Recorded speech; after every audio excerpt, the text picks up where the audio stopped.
Maybe I'll just leave this here with you. Let him pass. Let him pass. Will Smith, Independence Day, a movie about aliens invading Earth. But now the United Nations is getting ready for a contact with aliens from outer space. This is Moslin Othman. She's out of Malaysia. She will be planet Earth's first interstellar diplomat.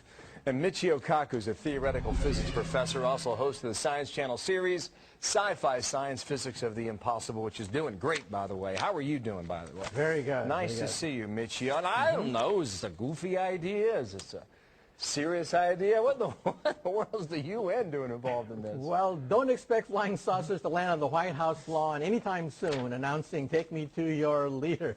It sounds like a goofball idea, but here's the rationale. Sometime later this year, maybe early next year, astronomers will announce that we have discovered Earth-like twins in outer space. And when we gaze out the night sky, somebody may be gazing back at us. But it's not going to be a two-way conversation. It's not like E.T. phone home. It's going to be a one-way conversation, eavesdropping on aliens from outer space, perhaps. So even if we were able to send a signal, how would we communicate? That's exactly right. If you have a message in a bottle in the ocean, you can't communicate back to the people sending the message in a bottle, right? Which makes it seem all kind of strange and good. I can understand if you came up with the idea. I can understand if NASA came up with the idea. But what about the United Nations? I think they want to stake a claim because right now there are no protocols. There's no way to address an alien ambassador. There's no way to set up how trade would be, how communications and information would be exchanged. So I think they want to like put a stake in the ground and say, we claim this in the name of the United Nations. Now I know there are others who believe in life in outer space, and they believe perhaps they've even touched down here on planet Earth already. Mm-hmm. But the point that you make about these satellites in the coming year, the Kepler and is it the Karate satellite? Yeah, the Karate satellite. They're French looking satellite. deep into space, right? That's right. They might be able to find signs of life. That's right. But the signs of life would be like, they'd be microbes, right? Probably. Michio's walking around up there. No. So far we have found 500 giant planets in outer space, but none of them are Earth-like. And that's where the Kepler, a U.S. satellite, and Kourou, a French satellite, are the wild cards. Sometime later this year or next year, we expect them to announce. Astronomers will announce that we found it. The Holy Grail, an Earth-like twin in outer space. But that doesn't mean they have Fox News. That doesn't mean they have TV, radio. Or the Science Channel, right? Now, do you know Moslin Othman, the woman out of Malaysia? Have you heard of her before? No, I've never. It's the United Nations Office of Outer Space Affairs, a very obscure agency of the UN. Right? Very obscure, I would say. But we've tried this before. Was it 1977? We sent a message to outer space and... On the Pioneer, the Voyager. That got us nowhere, did it? Yeah, right.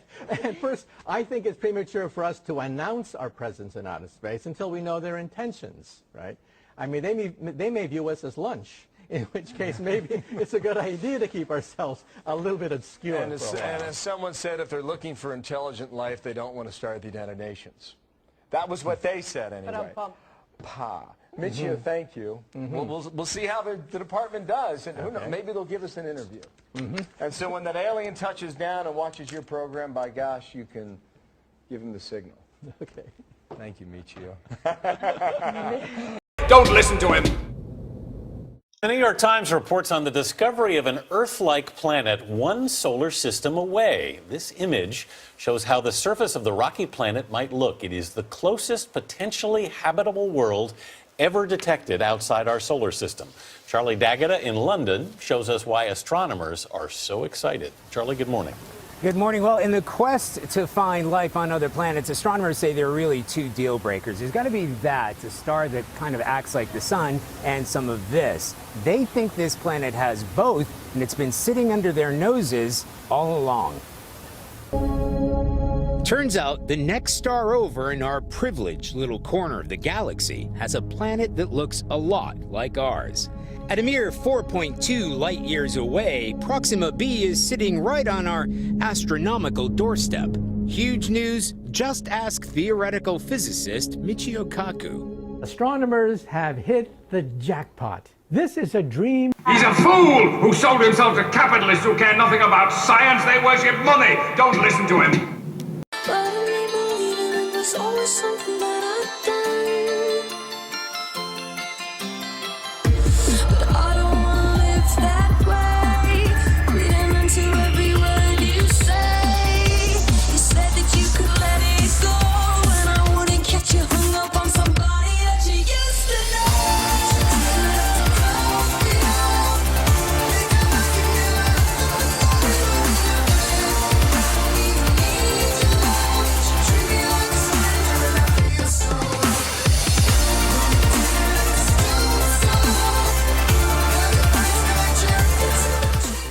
want to bring the girls out again? No? Oh, no, they're gorgeous. Well, welcome to the 50th anniversary. 50th anniversary. I don't know. It's time warp. I've been discussing time and warping time and time-space with some famous scientists. I'm doing something up in Canada which may sell, they may sell that show called The Truth Is in Our Stars. And I've talked to Michio Kaku and David Suzuki, and I'm going in a couple of weeks to talk to Dr. Stephen Hawking.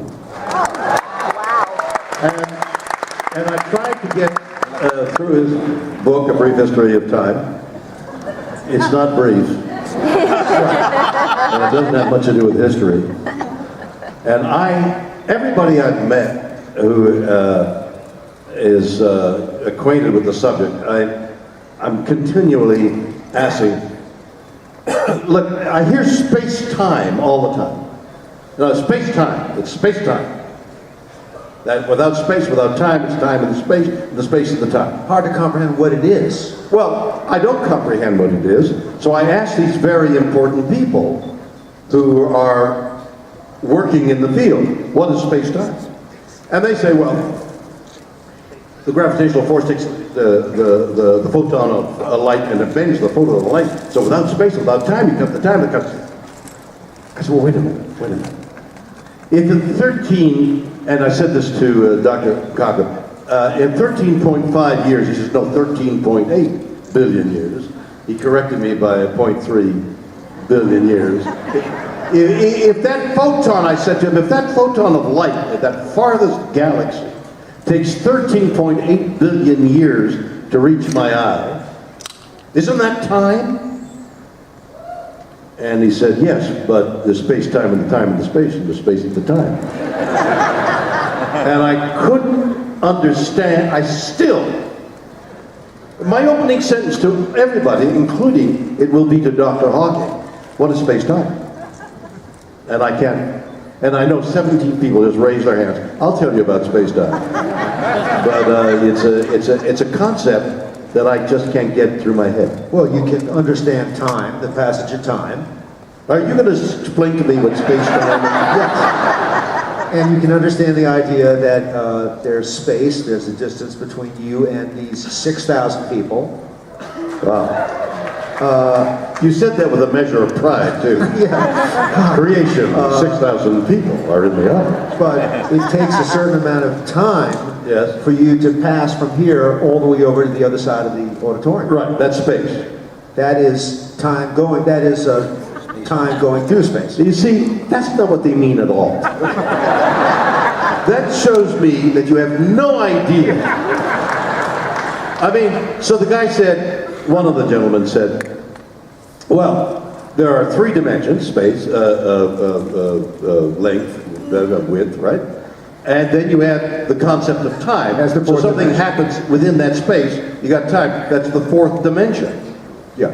And I said, well, I get that. Something happens within a cube, and you have time, and then you have length and breadth and width. And I get what's the 5th dimension, I said. That's a fantastic band. A fantastic band. That was my first thing. So I said, just give me another, because he said there's 11, then he said there's 17, and then I heard lately there's 26 other spaces, dimensions, multiverses. No, wait a minute. So I said, well, just give me one other dimension. I don't care about 16 or 17 or 26. What is the 5th dimension? What is it? Give me another dimension. And the answer is, we can't conceive of that. You know, right. So that doesn't mean it doesn't exist. Well, it doesn't mean it does exist. You know, so I mean, so I said to Dr. Kaku, he said, it's in the, because he's working on string theory. You know about string theory. Yeah, and I find that incredibly confusing too. But we're not talking about the stuff you wrap a package about, Adam. Yeah. It's vibration of some kind in a string. Okay? So I said, He said, it's like music. I said, well, I understand an orchestra with vibrating instruments. I got that. What do you play? What's your instrument? What do you do? When you get up in the morning, doctor, what do you do? And he says, it's all in my head. I think. I said, well, how do you prove what you're thinking exists? Because it's all theory. He said, well, I've got this very elegant numbers equation, yeah. Very E/B divided the 7 to 4. It's all in his head. How do you prove a black hole? How do you know those gravitational waves proved the collision of two black holes? Somehow, eventually, they are able to observe phenomena. No, they can't observe. It's too far away. It's too theoretical. How do we know what they're saying is true? You know what it really is? It's all science fiction. So does that make you a skeptic?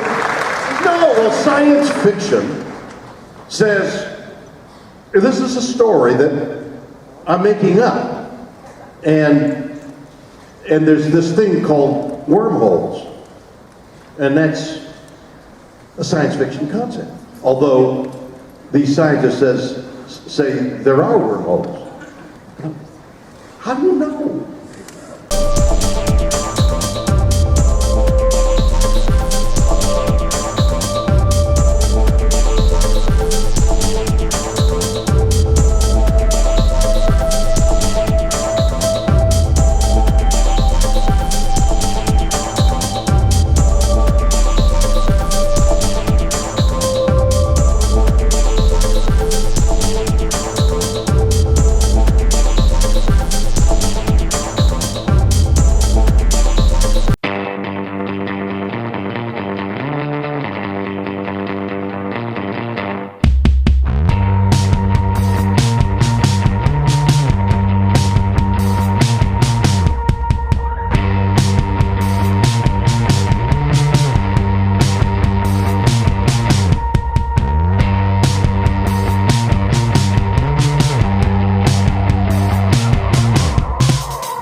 Let's just go out and shop and grease a big nickel. We have reached a landmark settlement with the nation's largest banks.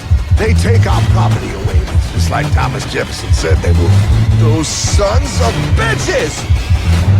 It's the greatest theft in human history.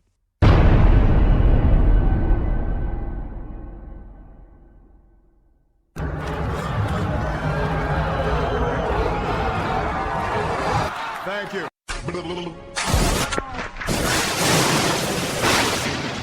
That the century of central banking was also the century of total war.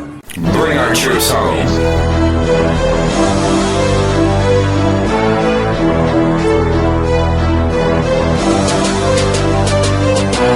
What have they done to the American dream? What have they done to the American dream? What have they done to the American dream?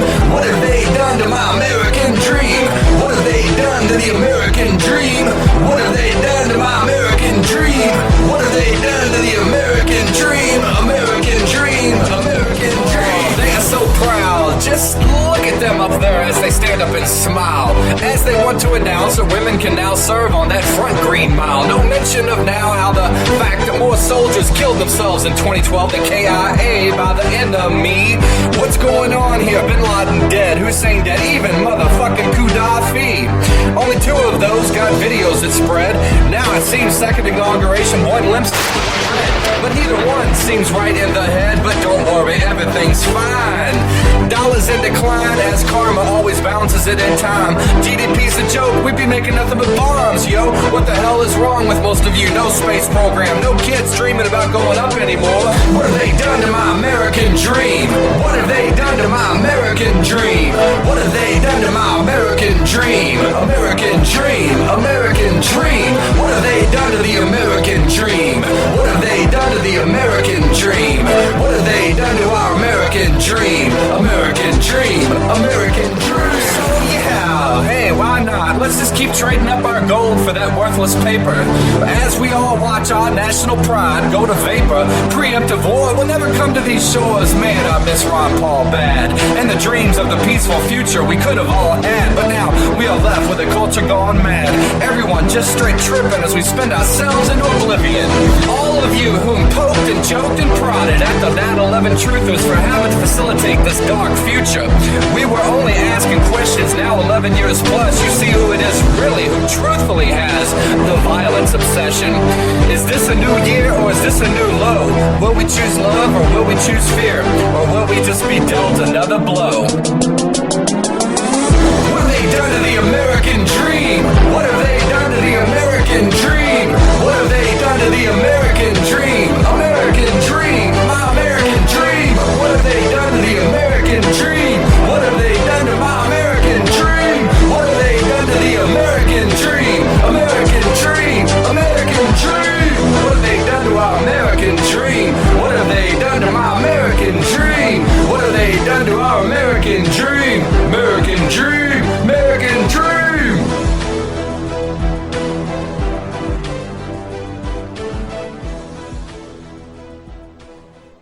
I will force spiders and badgers on the enemy and get them all to shut up. I don't have any more money!